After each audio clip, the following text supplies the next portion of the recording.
This is the Pocket Monster Manual. I'm Willie Shambler, with me, MD, Hello. Shiny, Hey. and Specs. Hello. And we're talking Venusaur.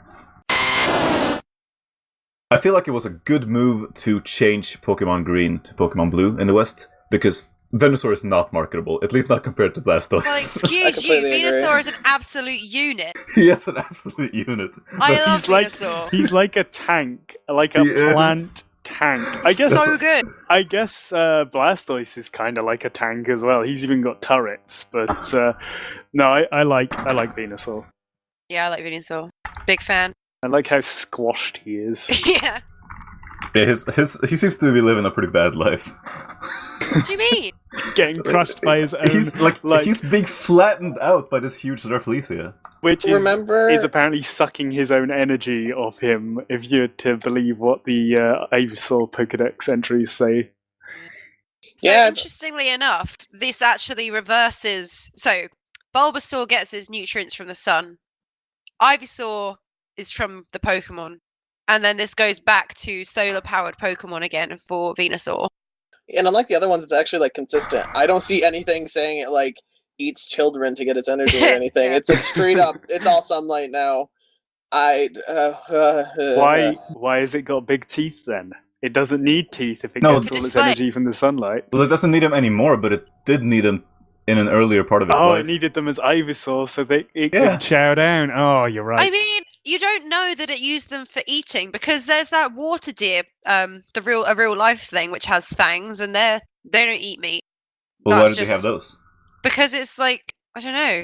Maybe it is for a show of aggression. So yeah, it's stuff like a show leaves of it aggression. alone. It's like why elephants have tusks. It's like like that kind of thing. It's just for display purposes only.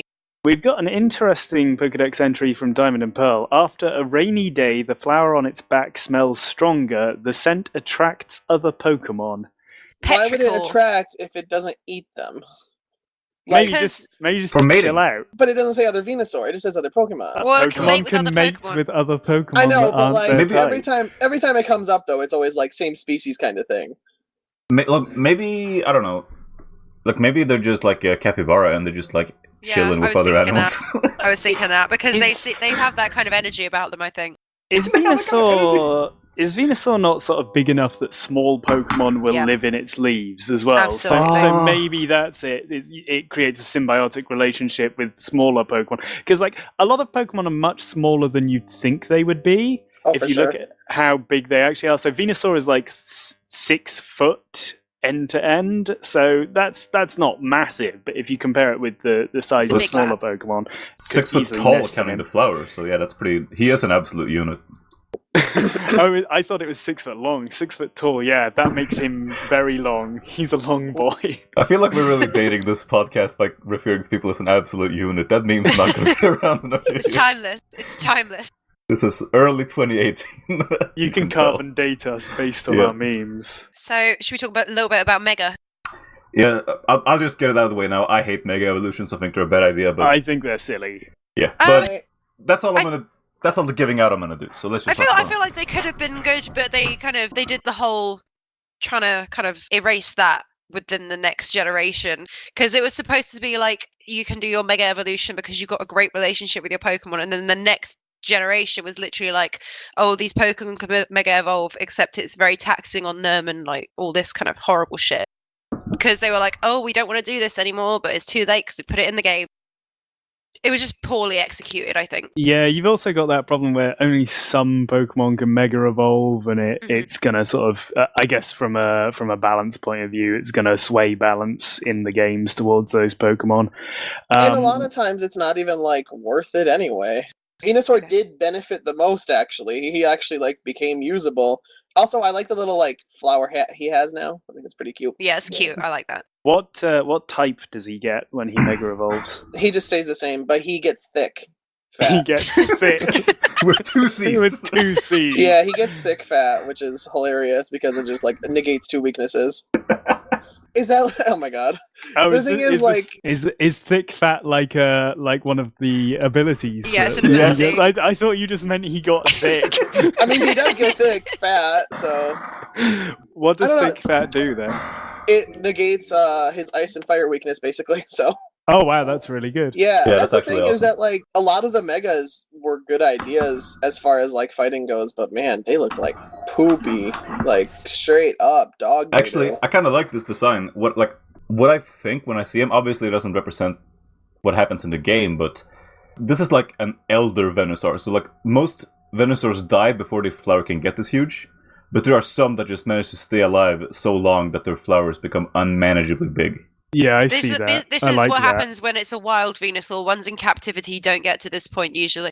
I like Mega Venusaur. He looks fucking sick. Yeah, we haven't gotten to the real craft ones yet, so here we come, Audino. We're about to. Charizard's up next. It's an Oh, gee. understated Mega Evolution. Yeah. At this one, they haven't done too much to the design, but obviously it looks a bit beefier. Mandarin Chinese name for this one is Wonderful Frog Flower. I love that. That's the best one. And in Japanese, it's Fushigibana or Hana, which is just a strange flower. They couldn't come up with a third pun, so they Yeah, just... they can't do that 3 times in a row. Like twice was pushing it. Oh my god! Look at this cursed image of Venusaur with its bulb closed. Yes, I saw it's this. very odd, isn't it? It's very unsettling. What It just the looks like fuck? a really fat, like Smug Bulbasaur. Bulbasaur. It looks like a Bulbasaur that's up to something. It looks like a very It's like smug Bulbasaur. It's like the boss in Wind Waker, Calidemos, when it swallows you up. Is that what's happening here? Oh, maybe it's eaten someone with its flower. Strange and... Dude, holy shit. Planting a Venus flytrap seed inside In a Bulbasaur instead of a normal Bulbasaur. one. Well, I was just thinking that, you know how we get all these different forms, like Alolan forms of stuff now? That'd be a cool one to see. That would be a like, cool one to do. Venusaur, but with different plants on its back. That's That would be horrifying. cool. What if people just kept Bulbasaurs as kind of like living planters? I've seen a lot of fan art of this already, I'm not going to lie. Yeah, so you could just have a But full it's good. garden of moving around planters with... Yeah. So overall, is this family worthy of being the first family in the Pokédex ever? I mean, you got to start somewhere. They set an alright standard, don't they? You know, it's sort of, this is what you're getting through a basic evolution Yeah. chain. You got a little boy, then you got a teenage boy, then you got a big fat thick boy.